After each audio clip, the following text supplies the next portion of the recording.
स्वागत है आप सभी का आपके अपने चैनल प्रयास प्रतिज्ञा में। तो दोस्त उम्मीद करते हैं कि आप सब स्वस्थ और मस्त होंगे। तो दोस्त आज की वीडियो में हम पढ़ेंगे क्लास 10th का केमिस्ट्री जन चैप्टर है 1 और उसका नाम है रासायनिक अभिक्रिया एवं समीकरण, केमिकल रिएक्शन एंड इक्वेशन। ठीक है, तो दोस्त आज बिना देर करते हुए बोर्ड की ओर बढ़ेंगे और पहला इसमें क्या है जो हमारा रासायनिक अभिक्रिया। फर्स्ट ऑफ ऑल हमारा चैप्टर का नाम ही है रासायनिक अभिक्रिया एवं समीकरण।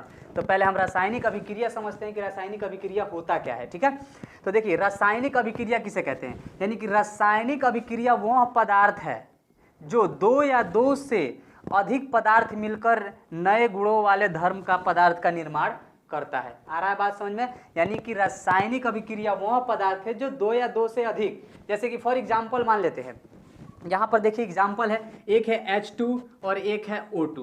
ठीक है, यानी कि H2 और O2 मिलकर क्या बना है H2O, यानी कि जल का निर्माण कर दिया। तो यहाँ दो क्या है, यहाँ पर दो पदार्थ है और दोनों पदार्थ मिलकर एक नया यहाँ पर आविष्कार कर रहा है, जैसे कि नए गुणधर्म वाले पदार्थ का निर्माण कर रहा है। सेम एक यहाँ भी है MgO2, यानी कि MgO हो गया। यहाँ पर भी ये क्या मैग्नीशियम ऑक्साइड होता है, इसका क्या होता है मैग्नीशियम ऑक्साइड, इसको बोलते हैं मैग्नीशियम ऑक्साइड। MgO का गुण यहाँ पे धर्म प्रदान कर रहा है। अब देखिए दोस्त, अभी हमने आपको बोला कि इसमें दो या दो से अधिक, यानी कि जो हमारा पदार्थ होगा, जो हमारा इसमें पदार्थ होगा वो दो या दो से अधिक होंगे। बात क्लियर हो गई कि रासायनिक अभिक्रिया कहते किसे हैं। ठीक है, अब आते हैं इसमें नोट्स इसका पढ़ते हैं।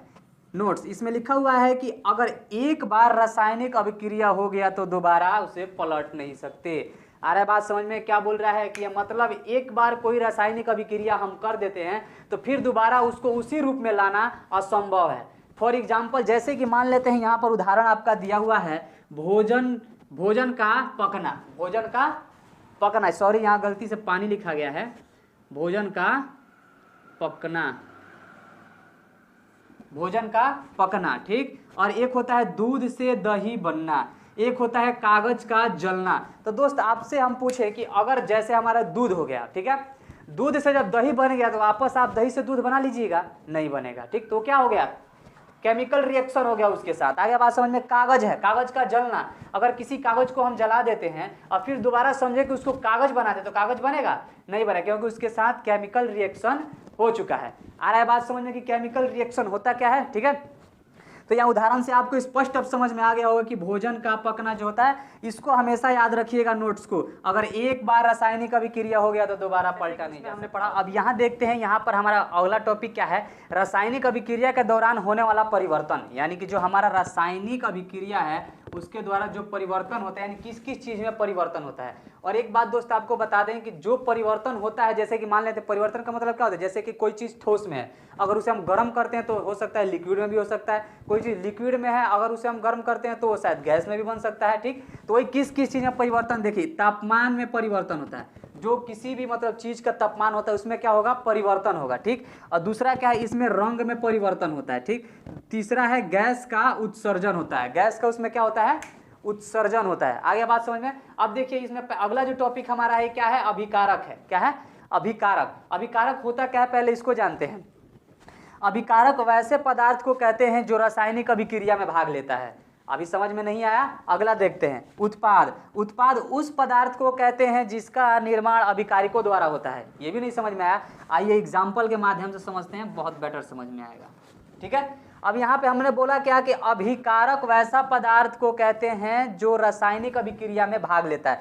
यहाँ पर हमारा क्या हो रहा है, रासायनिक यानी कि केमिकल रिएक्शन हो रहा है, इसे हम क्या कहते हैं पूरे को केमिकल रिएक्शन ही तो कहते हैं। केमिकल रिएक्शन हो रहा है यहाँ पर, और केमिकल रिएक्शन में यहाँ पर देखिए जो हमारा ये होता है ना, ये वाला, इसे हम कहते हैं अभिकारक। क्या कहते हैं इसे? अभिकारक कहते हैं, इसे हम अभिकारक कहते हैं। और इसी से जो यहाँ पर देखिए अब अभिकारक समझ में आया किसे कहते हैं, यानी जो रासायनिक में भाग लेते हैं, यहाँ भाग लिया अभिकारक है। और उत्पाद किसे कहते हैं, यानी कि जो अभिकारक द्वारा निर्माण हुआ हो। अब इस अभिकारक से निर्माण किसका हुआ है, इसका हुआ है ना जी, तो ये क्या हो गया हमारा उत्पाद हो गया। क्या हो गया? उत्पाद हो गया। अब समझ में आया कि अब अभिकारक कौन है और उत्पाद कौन है। आगे बात समझ में हम देखते हैं क्या कह रहे हैं। रासायनिक अभिक्रिया के कुछ प्रकार हैं। क्या है? रासायनिक अभिक्रिया के क्या है कुछ प्रकार दिए हुए हैं। देखिए क्या क्या है। एक हमारा संयोजन अभिक्रिया है, दूसरा क्या है वियोजन अभिक्रिया, और तीसरा क्या है विस्थापन अभिक्रिया है, और चौथा क्या है द्विविस्थापन अभिक्रिया, और पांचवा क्या है अपचयन और उपचयन। आ रही बात समझ में?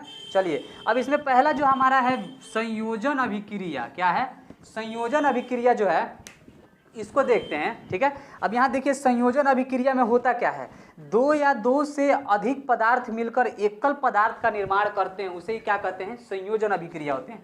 किसका निर्माण करते हैं? एकल पदार्थ का निर्माण करते हैं। क्या मिलकर? दो या दो से अधिक पदार्थ मिलकर एकल पदार्थ का निर्माण करते हैं, उसे ही हम संयोजन अभिक्रिया कहते हैं। आइए एग्जाम्पल के माध्यम से समझते हैं। ठीक है, देखिए यहाँ पर हमारा है CaO, ठीक है, और यहाँ पर है H2O। ये दोनों मिलकर किसका निर्माण किया है? CaOH2 का निर्माण किया है। इसको हम कहते हैं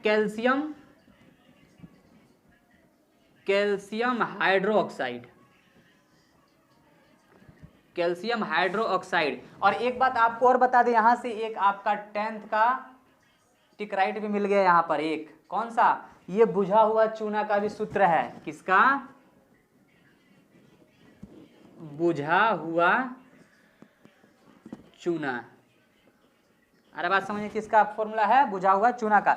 अब यहाँ देखिए ये आप ये सर ये आप S और L ये सब क्या लिख रहे हैं? ये कहने का मेरा मतलब जो कैल्शियम ऑक्साइड है, ये हमारा जो कैल्शियम ऑक्साइड है ये क्या है? सॉलिड है। और यहाँ H2O जो वाटर जो जल है हमारा, ये क्या है? यहाँ पर ये क्या है? लिक्विड है। आ रहा है बात समझ में? चलिए तो ये समझ में आया। ये CaOH जो होता है, CaOH जो होता है 2, ये किसका फॉर्मूला है? बुझा हुआ चूना का। 1 नंबर टिक राइट आपका डन है। हो गया बात। चलिए क्या था हमारा? संयोजन अभिक्रिया। अब यहाँ दूसरा क्या है? वियोजन अभिक्रिया है। अब वियोजन अभिक्रिया होता क्या है इसको जानना जरूरी है। एक अभिकारक टूटकर, क्या? एक अभिकारक टूटकर दो या दो से अधिक उत्पाद में बदल जाते हैं, उसे क्या कहते हैं? वियोजन अभिक्रिया कहते हैं। क्या कहते हैं? वियोजन अभिक्रिया कहते हैं। दो या दो से अधिक टूट के जब बन जाते हैं। आइए एग्जांपल के माध्यम से समझते हैं। यहाँ देखिए क्या हमारा 2FeSO4, और इसको क्या कहते हैं? ये उष्मा का साइन है। किसका है? उष्मा। जो हमारा उष्मा होता है ना, इसी को इससे दिखाते हैं हम। ठीक है, अब FeTO3 बना है प्लस SO2 प्लस SO3, यानी कि एक जो हमारा अभिकारक है जो हमारा ये हम यहाँ पे क्या बोले? एक अभिकारक टूटकर दो या दो से अधिक उत्पाद। तो हम अभी पीछे बताया आपको कि हमारा इधर क्या बनता है? उत्पाद बनता है। क्या बनता है? उत्पाद। यहाँ देख सकते हैं 1 2 3, यानी 3 उत्पादों का निर्माण किया। कितना? एक अभिकारक टूटकर 3 चीजों का निर्माण किया है। ठीक है, अब आते हैं यहाँ वियोजन के कुछ प्रकार लिखे हुए हैं। किसके? वियोजन के कुछ प्रकार है। देखिए पहला क्या है? ऊष्मीय वियोजन। ठीक है, दूसरा क्या हमारा है? विद्युत वियोजन। ठीक है, और तीसरा है हमारा प्रकाशीय वियोजन। ठीक है, यानी कि हम पहले ये समझेंगे कि ऊष्मीय वियोजन क्या होता है। ठीक है, तो दोस्त ऊष्मीय वियोजन होता क्या है अब इसको देख लेते हैं। ठीक है, ऊष्मीय वियोजन मतलब आप सुन के ही नाम ऐसा लग रहा है, यानी किसी चीज को उष्मा दे रहा है ये। अरे बात समझ, यानी कर उधर उष्मा दे रहा है। यहाँ जैसे देख लेते हैं एग्जाम्पल के माध्यम से CaO3। ठीक है, और यहाँ से क्या हो रहा है? उष्मा का क्या हो रहा है? प्रवाह हो रहा है, यानी उष्मा यहाँ से प्रवाह इधर जाए क्या हो रहा है? ये CaO+O2 बन जा रहा है। ठीक है, कि क्यों? क्योंकि जब इसमें उष्मा डाला जा रहा है। ठीक है, दूसरा क्या है हमारा? विद्युत वियोजन। ठीक है, अब इसमें विद्युत वियोजन में क्या, यानी कि स्पष्ट समझ में आ रहा है। विद्युत का मतलब क्या होता है? करंट, यानी कि धारा। आ रहा है बात समझ में? यानी किसी चीज को धारा हम दे रहे हैं, किसी रिएक्शन केमिकल रिएक्शन में विद्युत डाल रहे हैं, तो उसका केमिकल रिएक्शन जो H2O और यहाँ पर क्या बन रहा है? 2H2O+O2। आगे बात समझ में? यहाँ देखते हैं प्रकाशीय वियोजन। अब प्रकाशीय वियोजन का मतलब हो जाए जो हमारे प्रकाश जिधर आता होगा वही होगा प्रकाश।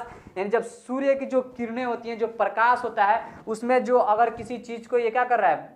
केमिकल रिएक्शन में डाला जाए तो ये क्या होगा? यहाँ पर AgCl है, सूर्य के प्रकाश में क्या बनेगा? Ag+Cl। आ रहा है बात समझ में? और हाँ, सूर्य का जो प्रकाश होता है जो यहाँ पर है, इसका एक खास बात आप ध्यान रखेंगे, आपका एक एग्जेक्टिव यहाँ से भी होगा। जो ब्लैक एंड व्हाइट फोटो होता है, क्या ब्लैक एंड व्हाइट जो आपका फोटो होता है, इसमें भी क्या किया जाता है? सूर्य की प्रकाश की जो किरणें होती है प्रकाशीय, उसका एथी किया जाता है, ठीक है ना, उसी में ये इसका प्रयोग होता है ब्लैक एंड व्हाइट फोटो में प्रकाशीय किरण की। आगे बात समझ में। चलिए अब आगे देखते हैं द्विविस्थापन क्रिया। यहाँ पर पहले जो हमारा विस्थापन क्रिया है इसको समझते हैं, ठीक है, जो पीछे हमने समझा। अभी आगे देखते हैं विस्थापन क्रिया क्या है। इसमें जो अधिक क्रियाशील तत्व होता है कम क्रियाशील वाले तत्व को यौगिक से क्या करता है, विस्थापन कर देता है। आ रहा है बात समझ में। यानी कि जो अधिक क्रियाशील यानी कि जो ज्यादा पावर का होता है वो कम पावर वाले को क्या करता है, वहां से मार के भगा देता है। आ रहा है बात समझ में। यहाँ देख लेते हैं जैसे कि Mg + CuSO4 प्लस बन के यहाँ पे क्या हो गया, MgSO4 + Cu। अब यहाँ पर देखिए आप Cu किसके साथ है, SO4 के साथ है, और यहाँ पर Mg किसके साथ है, SO4 के साथ है। यानी कि Cu जो Mg हमारा है वो कॉपर से क्या है, ज्यादा ताकतवर है। क्या है, ज्यादा ताकतवर है। तो इस Mg ने क्या किया, Cu को यहाँ से लात मार कर और यहाँ पे भगा दिया है, ठीक है। क्यों निकल गई है लाड़, हमारे फोन कर लगा। तो यहाँ पे देख रहे हैं आज जो Mg है यहाँ पर क्या कर रहा है, Cu को हटाकर अपने आप यहाँ पे, यानी कि जो हमारा Mg क्या है अधिक तत्व यानी अधिक शक्तिशाली है, और Cu क्या है कमजोर है, इसीलिए इसे यहाँ पर बाहर कर दिया। आगे ये बात समझ में। आगे आते हैं द्विविस्थापन अभिक्रिया किसे कहते हैं। नाम से ही स्पष्ट हो रहा है द्विविस्थापन अभिक्रिया किसे कहते हैं। यानी कि जो दो बार, जिसका दो बार क्या हो, विस्थापन हो, यानी कि वह अभिक्रिया जिसमें दो बार विस्थापन हो। आइए यहाँ देखते हैं। ये हमारा जो अभिकारक दिया हुआ है क्या दिया हुआ है, Na2SO4 + BaCl2, और यहाँ पर जो हमारा उत्पाद बन रहा है वो कितनी बार बन रहा है, दो बार, एक बार यहाँ पर और एक बार यहाँ पर। यहाँ पर देख सकते हैं आपकी Na2SO4 है, यानी कि ये सोडियम सल्फेट, क्या है ये, सोडियम सल्फेट है, सोडियम सल्फेट। और यहाँ पे क्या है, बेरियम,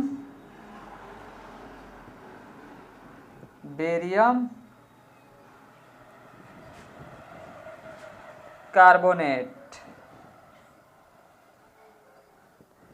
यहाँ भी है सोडियम क्लोराइड, यहाँ पे क्या है, सोडियम क्लोराइड, और यहाँ पर क्या है, बेरियम सल्फेट।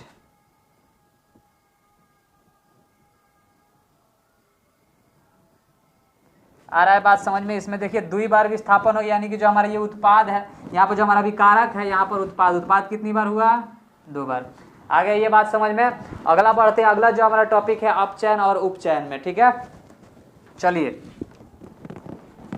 चयन और उपचयन जो हमारा हुआ पदार्थ, देखिए अब यहाँ पहले पढ़ते हैं अपचयन क्या होता है। पदार्थ में ऑक्सीजन की वृद्धि होना या हाइड्रोजन का ह्रास से होना।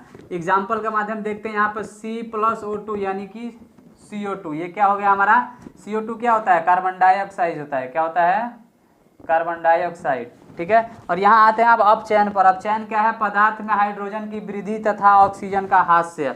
जो हमारा दिया है CuO + H2, यानी कि CuH2O, यहाँ पर बन के हमारा क्या हो गया, कॉपर प्लस H2O का मतलब क्या होता है, जल। क्या होता है, इसका मतलब क्या होता है, जल, ठीक है।